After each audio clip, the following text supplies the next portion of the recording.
ਇਹ ਦੇਖੋ ਫਿਸ਼ पकड़ते पे, क्या बात है जी, ज़बरदस्त। हाँ ऐसे ऐसे, ओ इधर तो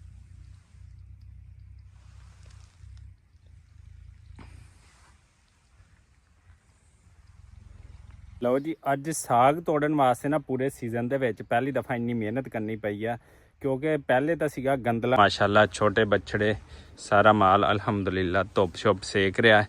ਤੇ अस्सलाम वालेकुम सज्जनों तो मित्रों, ਤੁਹਾਡਾ ਕੀ ਹਾਲ ਚਾਲ ਹੈ? ਉਮੀਦ ਹੈ ਸਾਰੇ ਠੀਕ ਠਾਕ ਹੋਣਗੇ, ਵਧੀਆ ਹੋਣਗੇ, ਲਹਿੰਦੇ ਪੰਜਾਬ ਤੇ ਚੜ੍ਹਦੇ ਪੰਜਾਬ ਮਾਸ਼ਾਅੱਲਾ ਨਾਲ। ਤੇ ਅੱਜ ਵਲੌਗ ਸਟਾਰਟ ਕਰਨ ਲੱਗੇ। ਅਲਹਮਦੁਲਿਲਾ ਧੁੱਪ ਛੁੱਪ ਨਿਕਲੀ ਹੋਈ ਹੈ, ਮੌਸਮ ਬੜਾ ਅੱਛਾ ਹੈ, ਵੈਦਰ ਬੜਾ ਅੱਛਾ ਹੈ ਤੇ ਤੁਹਾਡੇ ਸਾਹਮਣੇ ਰੌਣਕ ਮੇਲਾ ਵੀ ਬੜਾ ਜਿਹੜਾ ਅੱਛਾ ਹੈਗਾ। ਦੇਖੋ ਪੀਲੇ ਪੀਲੇ ਫੁੱਲ ਪਿੰਡ ਦੇ ਤੇ ਬੜੇ ਹੀ ਜਿਹੜੇ ਨਾ ਉਹ ਦਿਲ ਨੂੰ ਅੱਖਾਂ ਨੂੰ ਤੇ ਬਾਕੀ ਚੀਜ਼ਾਂ ਨੂੰ ਬੜਾ ਹੀ ਅਟਰੈਕਟਿਵ ਜਿਹੜਾ ਨਾ ਉਹ ਕਰਦੇ ਪਏ ਨੇ। ਤੇ ਤੁਹਾਨੂੰ ਇਹ ਜਿਹੜੇ ਪੀਲੇ ਪੀਲੇ ਫੁੱਲ ਕਿੰਜ ਦੇ ਲੱਗਦੇ ਪਏ ਨੇ, ਲਹਿੰਦੇ ਚੜ੍ਹਦੇ ਪੰਜਾਬ ਵਾਲੇ ਤੇ ਪਰਦੇਸੀ ਲਾਜ਼ਮੀ ਦੱਸਣਾ। ਤੇ ਅੱਗੇ ਵਧਦੇ ਹਾਂ, ਅੱਜ ਦਾ ਵਲੌਗ ਕਰਦੇ ਹਾਂ ਸਟਾਰਟ। ਅੱਛਾ ਜੀ, ਅੱਜ ਅਸੀਂ ਸਟਾਰਟ ਸਭ ਤੋਂ ਪਹਿਲੇ ਅਸੀਂ ਗੱਲ ਕਰਾਂਗੇ ਆਪਣੀ CM ਦੀ, ਵਜ਼ੀਰ ਆਲਾ ਪੰਜਾਬ ਦੀ। ਉਹਦੇ ਮਾਸ਼ਾਅੱਲਾ ਅੱਜ ਕੱਲ੍ਹ ਕਾਫੀ ਚਰਚੇ ਨੇ ਸੋਸ਼ਲ। ਅੱਛਾ ਜੀ ਸੱਜਣੋ, ਗੱਲ ਹੋਣ ਦੀ ਪਈ ਸੀ ਵਜ਼ੀਰ ਆਲਾ ਪੰਜਾਬ ਪਾਕਿਸਤਾਨ ਦੀ, ਜਿਹਦੇ ਬੇਟੇ ਦੀ ਮਾਸ਼ਾਅੱਲਾ ਨਾਲ ਸ਼ਾਦੀ ਸੀਗੀ। ਜੁਨੇਦ ਸਫਦਰ ਦੀ ਦੂਸਰੀ ਸ਼ਾਦੀ ਸੀ। ਉਹਦੀ ਦੂਸਰੀ ਸ਼ਾਦੀ ਨੂੰ ਲੈ ਕੇ ਬਹੁਤ ਸਾਰੇ ਲੋਕਾਂ ਨੇ ਤਨਕੀਦ ਦਾ ਨਿਸ਼ਾਨਾ ਬਣਾਇਆ ਵਜ਼ੀਰ ਆਲਾ ਪੰਜਾਬ ਨੂੰ, ਮੀਆਂ ਨਵਾਜ਼ ਸ਼ਰੀਫ ਨੂੰ, ਸ਼ਹਬਾਜ਼ ਸ਼ਰੀਫ ਨੂੰ। ਹਾਲਾਂਕਿ ਇਹ ਚੀਜ਼ਾਂ ਜਿਹੜੀਆਂ ਨਹੀਂ ਸੀ ਹੋਣੀਆਂ ਚਾਹੀਦੀਆਂ। ਇਹ ਗੈਰ ਸਿਆਸੀ ਗੱਲਾਂ ਹੁੰਦੀਆਂ ਨੇ। ਗੈਰ ਸਿਆਸੀ ਤੋਂ ਮੁਰਾਦ ਕਿ ਯਾਰ ਸ਼ਾਦੀ ਤਾਂ ਹਰ ਕੋਈ ਕਰਦਾ ਹੈ। ਸ਼ਾਦੀ ਚਾਹੇ ਕੋਈ 1 ਕਰੇ, 2 ਕਰੇ, 3 ਕਰੇ ਜਾਂ 4 ਕਰੇ, ਇਹ ਹਰ ਕਿਸੇ ਦਾ ਆਪਣਾ ਪਰਸਨਲ ਲਾਈਫ ਦਾ ਫੈਸਲਾ ਹੁੰਦਾ ਹੈ। ਇਹਦਾ ਸਿਆਸਤ ਨਾਲ, ਇਹਦਾ ਵਜ਼ੀਰ ਆਲਾ ਪੰਜਾਬ ਨਾਲ, ਜੋ ਦੂਸਰੇ ਤੀਸਰੇ ਨਾਲ ਕੋਈ ਤਾਲੁਕ ਨਹੀਂ ਹੁੰਦਾ। ਹਰ ਬੰਦਾ ਕਰਦਾ ਦੂਸਰੀ ਸ਼ਾਦੀ। ਜੇ ਵਜ਼ੀਰ ਆਲਾ ਪੰਜਾਬ ਦੇ ਬੇਟੇ ਨੇ ਕਰ ਲਈ ਤੇ ਕਿਹੜੀ ਗੱਲ ਹੋਈ? ਜਿਹਦੇ ਕਿਸੇ ਦਾ ਨਿਭਾ ਨਹੀਂ ਹੁੰਦਾ ਤੇ ਉਹ ਦੂਸਰੀ ਸ਼ਾਦੀ ਕਰਦਾ ਹੀ ਕਰਦਾ ਹੁੰਦਾ ਹੈ, ਚਾਹੇ ਉਹ ਵਜ਼ੀਰ ਆਲਾ ਪੰਜਾਬ ਦਾ ਬੇਟਾ ਹੋਵੇ ਜਾਂ ਕੋਈ ਹੋਰ ਹੋਵੇ। ਤੇ ਸਾਨੂੰ ਉਹਨੂੰ ਸਿਆਸੀ ਰੰਗ ਨਹੀਂ ਦੇਣਾ ਚਾਹੀਦਾ। ਸਾਨੂੰ ਦੇਖੋ ਬਹੁਤ ਸਾਰੇ ਸਿਆਸੀ ਗੱਲਾਂ ਹੋਣਗੀਆਂ, ਸਿਆਸੀ ਚੀਜ਼ਾਂ ਹੋਣਗੀਆਂ, ਲੇਕਿਨ ਸਾਡਾ ਸਿਆਸਤ ਨਾਲ ਕੋਈ ਤਾਲੁਕ ਨਹੀਂ। ਅਸੀਂ ਇਹ ਵਲੌਗ ਵੀ ਜਿਹੜਾ ਬਣਾ ਰਹੇ ਗੈਰ ਸਿਆਸੀ ਬਣਾ ਰਹੇ। ਅਸੀਂ ਗੱਲ ਕਰਦੇ ਪਏ ਨੇ ਇਹਨਾਂ ਰਿਸ਼ਤਿਆਂ ਨਾਤਾਂ ਦੀ ਕਿ ਯਾਰ ਸ਼ਾਦੀ ਦੀ ਖੁਸ਼ੀਆਂ ਦੇ ਵਿੱਚ ਕਮ ਸੇ ਕਮ ਸ਼ਰੀਕ ਹੋਣਾ ਚਾਹੀਦਾ। ਤੁਹਾਡਾ ਤੁਸੀਂ ਵੋਟ ਦਿੱਤੇ ਨਹੀਂ ਦਿੱਤੇ, ਦੇਣੇ ਆ ਨਹੀਂ ਦੇਣੇ, ਉਹ ਤੁਹਾਡਾ ਫੈਸਲਾ ਹੈ। ਲੇਕਿਨ ਖੁਸ਼ੀਆਂ ਸਭ ਦੀਆਂ ਸਾਂਝੀਆਂ ਹੁੰਦੀਆਂ ਨੇ ਤੇ ਗਮ ਵੀ ਸਭ ਦੇ ਸਾਂਝੇ ਹੁੰਦੇ ਨੇ। ਸੋ ਵਜ਼ੀਰ ਆਲਾ ਪੰਜਾਬ ਮਾਸ਼ਾਅੱਲਾ ਬੜੀ ਕਿਊਟ ਲੱਗਦੀ ਪਈ ਸੀ, ਬੜੀ ਹੈਂਡਸਮ, ਮਾਡਰਨ ਔਰ ਅੱਛੀ ਲੋਕ ਸੀਗੀ ਮਾਸ਼ਾਅੱਲਾ ਉਹਨਾਂ ਦੀ। ਐਵੇਂ ਉਹਨਾਂ ਦੇ ਬੇਟੇ ਦੀ, ਮੀਆਂ ਸ਼ਹਬਾਜ਼ ਸ਼ਰੀਫ ਦੀ, ਸਾਰੀਆਂ ਚੀਜ਼ਾਂ ਬੜੀਆਂ ਆਊਟਸਟੈਂਡਿੰਗ ਸੀ ਮਾਸ਼ਾਅੱਲਾ। ਵਜ਼ੀਰ ਆਲਾ ਪੰਜਾਬ ਨੂੰ ਜਿਹੜੇ ਨਾ ਆਪਣੇ ਬੇਟੇ ਦਾ ਦੂਸਰਾ ਵਿਆਹ ਜਿਹੜਾ ਮੁਬਾਰਕ ਹੋਵੇ ਤੇ ਐਵੇਂ ਉਹ ਤਰੱਕੀ ਕਰਨ ਤੇ ਖੁਸ਼ੀਆਂ ਸਭ ਦੀਆਂ ਸਾਂਝੀਆਂ ਹੁੰਦੀਆਂ ਨੇ। ਬਾਕੀ ਗੱਲਾਂ, ਬਾਕੀ ਸਿਆਸਤ ਚੀਜ਼ਾਂ, ਹਕੂਮਤਾਂ ਜਿਹੜੀਆਂ ਨੇ ਬਣਦੀਆਂ ਰਹਿੰਦੀਆਂ ਨੇ, ਕੋਈ ਹੋਰ ਵੀ ਕੰਮ ਜਿਹੜਾ ਹੁੰਦਾ ਰਹਿੰਦਾ। ਦੇਖੋ ਜਿਹੜੀ ਹਕੂਮਤ ਹੋਵੇ ਤੇ ਸਾਨੂੰ ਉਹਨਾਂ ਦੇ ਕਾਨੂੰਨ ਦੇ ਫਾਲੋ ਅਪ ਕਰਨਾ, ਕਿਉਂਕਿ ਅਸੀਂ ਆਪਣੇ ਪਾਕਿਸਤਾਨ ਨੂੰ ਅੱਗੇ ਲੈ ਕੇ ਜਾਣਾ ਹੈ। ਬਾਕੀ ਅੱਲਾਹ ਤਾਲਾ ਸਭ ਨੂੰ ਖੁਸ਼ੀਆਂ ਜਿਹੜੀਆਂ ਨਾ ਅਤਾ ਫਰਮਾਵੇ ਤੇ ਉਹਦੇ ਨਾਲ ਨਾਲ ਖੁਸ਼ੀਆਂ ਦੇ ਨਾਲ ਨਾਲ ਇਹ ਖੁਸ਼ੀਆਂ ਵਾਲੇ ਫੁੱਲ ਵੀ ਵੇਖੋ ਮਾਸ਼ਾਅੱਲਾ, ਕਿਆ ਖੂਬਸੂਰਤ ਹੈ, ਕਿਆ ਰੌਣਕ ਹੈ ਪਿੰਡ ਦੀ ਮਾਸ਼ਾਅੱਲਾ ਨਾਲ। ਤੇ ਵਜ਼ੀਰ ਆਲਾ ਪੰਜਾਬ ਨੇ ਇਸ ਦਫਾ ਬਹੁਤ ਸਾਰੇ ਐਸੇ ਪ੍ਰੋਜੈਕਟ ਸ਼ੁਰੂ ਕੀਤੇ ਨੇ ਜਿਨ੍ਹਾਂ ਨਾਲ ਨੌਜਵਾਨਾਂ ਨੂੰ ਫਾਇਦਾ ਹੋਇਆ, ਕਿਸਾਨਾਂ ਨੂੰ ਵੀ ਫਾਇਦਾ ਹੋਏਗਾ ਇਨਸ਼ਾਅੱਲਾ। ਪਰੇਸ਼ਾਨ ਨਾ ਹੋਵੇ। ਦੇਖੋ ਦਿਨ ਉਹ ਵੀ ਨਹੀਂ ਰਹੇ ਜਦੋਂ ਫਲੱਡ ਆਇਆ, ਜਦੋਂ ਲੋਕਾਂ ਦਾ ਸਾਰਾ ਕੁਝ ਚਲਾ ਗਿਆ। ਜ਼ਰਾ ਸੋਚੋ, ਉਹ ਜਲਾਲਪੁਰ ਦੇ ਇਲਾਕੇ, ਉਹ ਮੁਲਤਾਨ ਦੇ ਇਲਾਕੇ, ਉਹ ਅਲੀਪੁਰ ਦੇ ਇਲਾਕੇ, ਤੇ ਦਿਨ ਇਹ ਵੀ ਨਹੀਂ ਰਹਿੰਦੇ। ਅੱਜ ਰੇਟ ਘੱਟ ਆ ਤੇ ਕੱਲ੍ਹ ਨੂੰ ਗੰਨੇ ਦਾ ਵੀ ਰੇਟ ਵਧੇਗਾ, ਸਾਰੀਆਂ ਚੀਜ਼ਾਂ ਦਾ ਵਧੇਗਾ। ਕਿਸਾਨੀ ਦੀ ਵੀ ਉਹ ਗੱਲ ਭਰਪੂਰ ਕੋਸ਼ਿਸ਼ ਕਰਦੀ ਪੈਣੀ, ਤੁਹਾਨੂੰ ਗ੍ਰੀਨ ਟਰੈਕਟਰ, ਸਬਸਿਡੀਆਂ ਸਾਰਾ ਕੁਝ ਦਿੱਤਾ। ਸੋ ਪਰੇਸ਼ਾਨ ਨਹੀਂ ਹੋਣਾ ਤੇ ਸਾਡੇ ਨਾਲ ਜੁੜੇ ਰਹੋ ਤੇ ਚੈਨਲ ਨੂੰ ਲਾਈਕ ਸਬਸਕ੍ਰਾਈਬ ਕਰੋ। ਤੇ ਅਸੀਂ ਅੱਜ ਫਿਰ ਤੋੜਨਾ ਹੈ ਸਾਗ ਜਿੰਨਾ ਚਿਰ ਜਿਹੜਾ ਨਾ ਸਰਦੀਆਂ ਨਹੀਂ ਜਾਂਦੀਆਂ, ਇੱਥੇ ਸਾਗ ਹੀ ਹੁੰਦਾ ਰਹਿਣਾ ਹੈ। ਅਸੀਂ ਹੁਣ ਆਪਣੇ ਹੱਥੀਂ ਤੋੜਨਾ ਹੈ ਸਾਗ ਤੇ ਸਾਗ ਜਿਹੜਾ ਸਪੈਸ਼ਲ ਹੈ, ਅਸੀਂ ਕਿਸੇ ਨੂੰ ਤੋੜ ਕੇ ਗਿਫਟ ਭੇਜਣਾ ਹੈ। ਲਾਹੌਰ ਹੈ ਤੇ ਲਾਹੌਰ ਜਿਹੜਾ ਅਸੀਂ ਖੁਦ ਜਾਵਾਂਗੇ ਜਾਂ ਕਿਸੇ ਕੋਲ ਪਹੁੰਚਾਵਾਂਗੇ। ਆਪਣੇ ਉੱਥੇ ਸੱਜਣ ਯਾਰ ਦੋਸਤ ਬੇਲੀ ਮਿੱਤਰ ਹਨ ਜਿਨ੍ਹਾਂ ਨੂੰ ਸਪੈਸ਼ਲ ਸਾਗ ਇਹ ਪਿੰਡ ਦਾ ਜਿਹੜਾ ਨਾ ਤੋੜ ਕੇ ਤੇ ਉਹ ਪਹੁੰਚਾਉਣਾ ਹੈਗਾ। ਲਓ ਜੀ, ਅੱਜ ਸਾਗ ਤੋੜਨ ਵਾਸਤੇ ਨਾ ਪੂਰੇ ਸੀਜ਼ਨ ਦੇ ਵਿੱਚ ਪਹਿਲੀ ਦਫਾ ਇੰਨੀ ਮਿਹਨਤ ਕਰਨੀ ਪਈ ਆ, ਕਿਉਂਕਿ ਪਹਿਲੇ ਤਾਂ ਸੀਗਾ ਗੰਦਲਾਂ। ਆ ਜਿਹੜੀਆਂ ਗੰਦਲਾਂ ਹੁੰਦੀਆਂ ਨੇ, ਜਿਹੜੀਆਂ ਖਾ ਰਹੇ, ਇਹਨੂੰ ਪੰਜਾਬੀ 'ਚ ਕਹਿੰਦੇ ਨੇ ਗੰਦਲਾਂ। ਇਹ ਲੱਭ ਜਾਂਦੀਆਂ ਸੀ, ਨਰਮ ਹੁੰਦੀਆਂ ਸੀ, ਸਾਗ ਪਕਾਉਣਾ ਈਜ਼ੀ ਹੁੰਦਾ।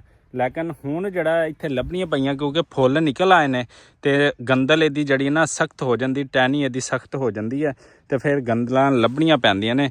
ਇਹ ਜੀ ਸਵੇਰ ਦਾ 2 ਘੰਟੇ ਹੋ ਗਏ ਲੱਗੀਆਂ ਤੇ ਸਿਰਫ ਅਸੀਂ ਇਹ ਗੰਦਲਾਂ ਤੋੜੀਆਂ ਨੇ, ਥੋੜੀਆਂ ਜਿਹੀਆਂ। ਤੇ ਇਸ ਵਾਸਤੇ ਦੋਸਤੋ ਇਹ ਪਿਆਰ ਮੁਹੱਬਤ ਵਾਲਾ ਤੋਹਫਾ ਜਿਹੜਾ ਨਾ ਲਾਹੌਰ ਜਾ ਰਿਹਾ।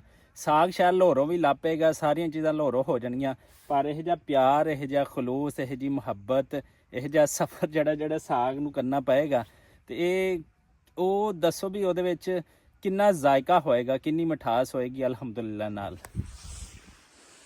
ਉਹ ਜੀ ਅਲਹਮਦੁਲਿਲਾ ਪਹੁੰਚ ਗਏ ਆਪਣੇ ਡੇਰੇ ਦੇ ਉੱਤੇ ਜਿੱਥੇ ਕਿ ਮਾਲ ਸ਼ਾਲ ਜਿਹੜਾ ਆਪਾਂ ਬੰਨਿਆ ਅਲਹਮਦੁਲਿਲਾ।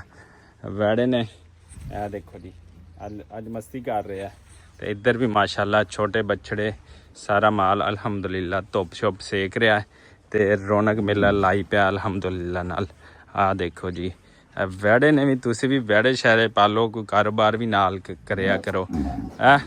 ਅੱਜ ਇਹਨੂੰ ਗੁੱਸਾ ਚੜਿਆ ਲੱਗਦਾ ਸ਼ਿਫਟ ਇੰਚਾਰਜ ਦੀ ਤਰ੍ਹਾਂ। ਮਾਸ਼ਾਅੱਲਾ ਜੀ ਅਲਹਮਦੁਲਿਲਾ ਅਲਹਮਦੁਲਿਲਾ। ਹਾਂਜੀ ਕੀ ਹਾਲ ਚਾਲ ਨੇ, ਠੀਕ ਹੋ? ਤਬੀਅਤ ਸਿਹਤ? ਗੁੱਸਾ ਨਹੀਂ, ਪੱਠੇ ਤੇ ਪੈਣ ਨੂੰ ਪਾਣੇ ਨੇ। ਤੁਹਾਨੂੰ ਦਿਖਾਲਦੇ ਆ ਫਿਰ ਦਾ ਸ਼ਿਕਾਰ ਕਰਦੇ ਪਏ, ਨਹਿਰ ਬੰਨ੍ਹ ਥੋੜਾ ਪਾਣੀ ਹੈ ਤੇ ਸ਼ਿਕਾਰ ਕਰਦੇ ਪਏ ਨੇ। ਵਾਹ ਜੀ ਵਾਹ, ਕਿਆ ਬਾਤ ਹੈ ਜੀ। ਇਹ ਦੇਖੋ ਫਿਸ਼ ਪਕੜਦੇ ਪਏ, ਕਿਆ ਬਾਤ ਹੈ ਜੀ, ਜ਼ਬਰਦਸਤ। ਨਹਿਰ ਬੰਦੇ ਜੀ ਤੇ ਜਵਾਨ ਲੱਗੇ ਨੇ ਠੰਡੇ ਪਾਣੀ ਮੱਛੀ ਦਾ ਸ਼ਿਕਾਰ ਕਰਨ। ਚਲੋ ਠੰਡ ਵੀ ਲਵਾਉਣਗੇ ਤੇ ਮੱਛਲੀ ਵੀ ਖਾਣਗੇ, ਫਾਇਦਾ ਹੀ ਫਾਇਦਾ ਹੈ ਜੀ। ਲਓ ਜੀ ਅਸੀਂ ਵੀ ਸਾਗ ਪਕਾਵਾਂਗੇ, ਇਹ ਵੀ ਗਰਮ ਹੁੰਦਾ, ਸਾਰੀਆਂ ਚੀਜ਼ਾਂ ਨੂੰ ਤਾ ਦਿੰਦਾ ਹੈ। ਹਾਂਜੀ ਇਹ ਜੀ ਇਲਾਕਾ ਹੈਗਾ ਮਨਜ਼ੂਰ ਕਲੋਨੀ ਦਾ, ਅਸੀਂ ਉਧਰ ਨੂੰ ਜਾ ਰਹੇ ਹਾਂ। ਰਾਸਤਾ ਟੋਟ-ਪੋਟ ਦਾ ਸ਼ਿਕਾਰ ਆ ਜੀ। ਖਾਨਪੁਰ ਦੇ ਵਿੱਚ ਇੰਟਰ ਹੋ ਚੁੱਕੇ ਹਾਂ ਮਨਜ਼ੂਰ ਕਲੋਨੀ ਸਾਈਡ ਤੋਂ ਤੇ ਇੱਧਰ ਇਲਾਕਾ ਕੁਛ ਟੋਟ-ਪੋਟ ਦਾ ਸ਼ਿਕਾਰ ਹੈ। ਸੜਕਾਂ ਬਣਨ ਵਾਲੀਆਂ ਨੇ ਤੇ ਵਜ਼ੀਰ ਆਲਾ ਪੰਜਾਬ ਕੋਲ ਹੀ ਰਿਕੁਐਸਟ ਹੈ ਕਿ ਕੋਈ ਸੜਕਾਂ ਬਣਾ ਦਿੱਤੀਆਂ ਜਾਣ ਦਿੱਲੀ ਸਾਈਡ ਤੇ। अल्हम्दुलिल्लाह ਅਸੀਂ पहुंच गए घर। हमारी गुड़िया जन्नत फातिमा, इसका नाम क्या बताओ? जन्नत बताएगी, क्या नाम है बताओ ना। चलो जी ਤੁਸੀਂ ਕਮੈਂਟ ਵਿੱਚ ਦੱਸਿਆ ਗੁੜੀਆ ਦਾ ਕੀ ਨਾਮ ਆ ਪਿਆਰਾ ਪਿਆਰਾ ਮਾਸ਼ਾਅੱਲਾ ਨਾਲ। ਤੇ ਸਾਡੀ ਗੁੜੀਆ ਜਿਹੜੀ ਖੇਲਦੀ ਪਈ ਹੈ ਤੇ ਕੱਲ ਵਾਲੀ ਇਹਨੇ ਚੋਟ ਹੈ ਦੇਖੋ। अस्सलाम वालेकुम, अस्सलाम वालेकुम। बाबा से नाराज़ हो? बाबा ना नाराज़ आ? क्यों नाराज़ हैगी दस जरा, क्यों नाराज़ हैगी?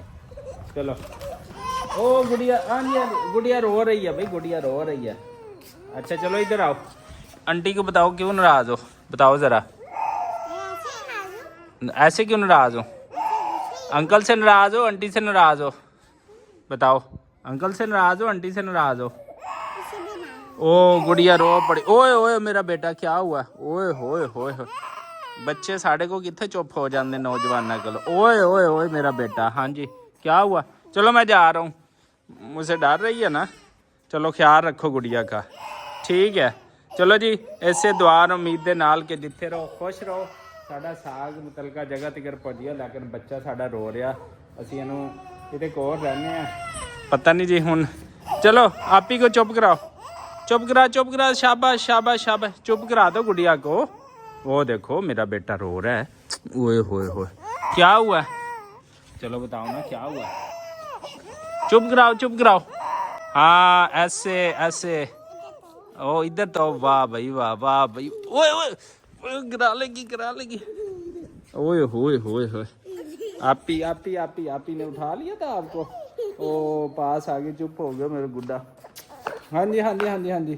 चलो जी माशाल्लाह इसे दुआ और उम्मीद के नाल कि जिथे रहो खुश रहो, खुश रहो, आबाद रहो। जन्नत अल्लाह हाफिज कर दो, जन्नत बेटा अल्लाह हाफिज कर दो ना, बाय बाय कर दो। चलो ओ बस बाय बाय करो, कर दो बाय बाय।